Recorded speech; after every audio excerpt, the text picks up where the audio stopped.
Thank you. Now it's my pleasure to introduce the chairman of the APEC Business Advisory Council, Doris Magsaysay-Ho.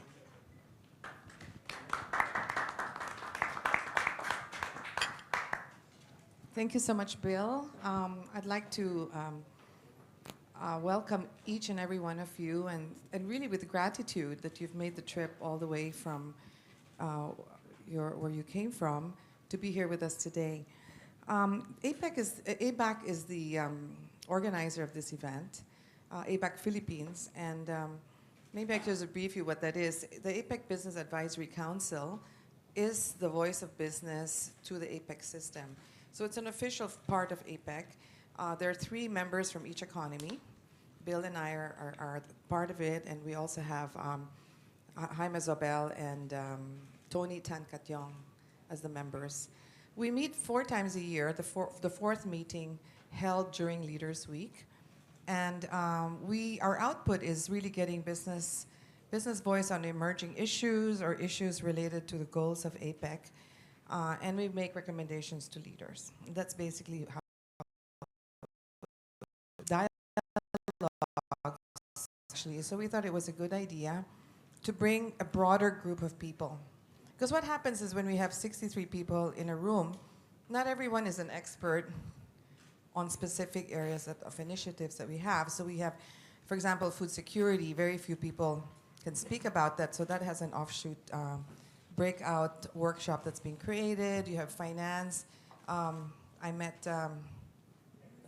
Andrew, who joined the infrastructure APIP, partnership agreement on infrastructure, because these kind of breakout dialogues allow us to delve deeper into areas that are the initiatives that we're undertaking. Now, I'm sure you all know this, but APEC started over 23 years ago when leaders got together and decided that they wanted to bring prosperity to the region. The next year, they met in Bogor, in Indonesia, and agreed that free and open trade was the best way to achieve that. Since then, you've had an unprecedented growth of global trade, at least within the region, and of course, together with that, many other free trade agreements, free trade areas like the NAFTA, the AFTA, the Pacific Alliance. A lot of other agreements have sprouted all over the world, basically allowing businesses to have access to other markets, and that is the goal of APEC. So you see in this wonderful sheet that PwC prepared, it shows that today APEC accounts for 50% of global trade. However, it has also resulted in a great disparity between people that have prosperity and those that don't. And so this year, both the government, Philippine government, and ABAC Philippines as the chairs of this year's hosting, we both coincidentally agreed that the key thrust, the key theme should be inclusive growth, because otherwise only the very large companies benefit from global trade and leaving the smaller companies behind. So we have actually 3 legs to bring more SMEs into global trade. First one is bringing more SMEs into larger businesses, global and supply and value chains. Second one is to bring more SMEs into e-commerce. I just came from a Women in Transportation forum, and that's one of the key areas that could really bring about a big growth area of women if they have access to the internet economy through e-commerce. So we really are pushing that. We did a study with the USC Marshall School to identify the impediments that block participants into the internet economy. And the third leg is to bring more economies into what is now the biggest driver, the most promising driver of growth, which is technology-based businesses, the whole idea of innovation.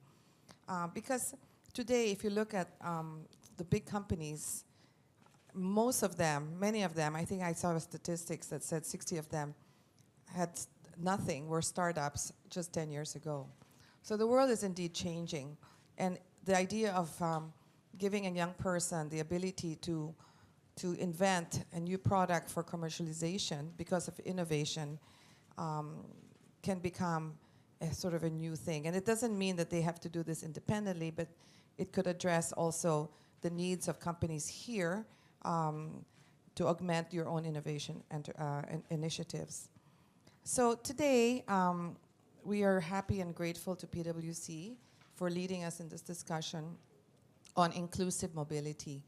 And without preempting what they're going to say, basically, I just wanted to ask you all to keep in mind the goal, which is how do you achieve the areas of access, sustainability, innovation, and leveraging on technology to really allow everyone, to be able to access those great markets out there.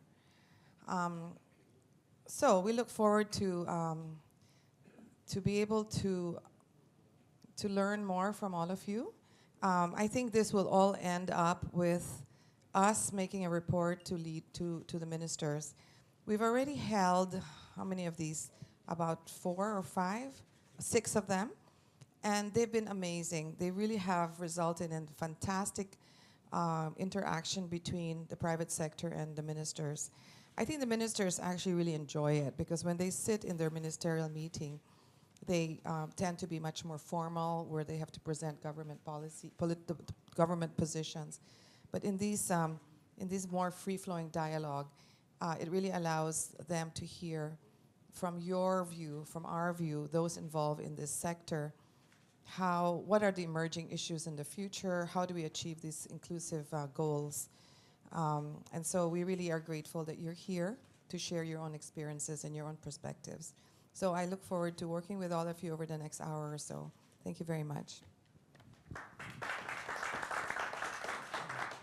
Thank you, Doris. So as Doris was saying, the purpose this afternoon is really to have a discussion on some of the issues which Julian will walk us through, and then to prepare really for a discussion and conversation with the ministers tomorrow. And the idea by the end of today is to really zero in on a few points that can be taken up to jumpstart that discussion with ministers tomorrow.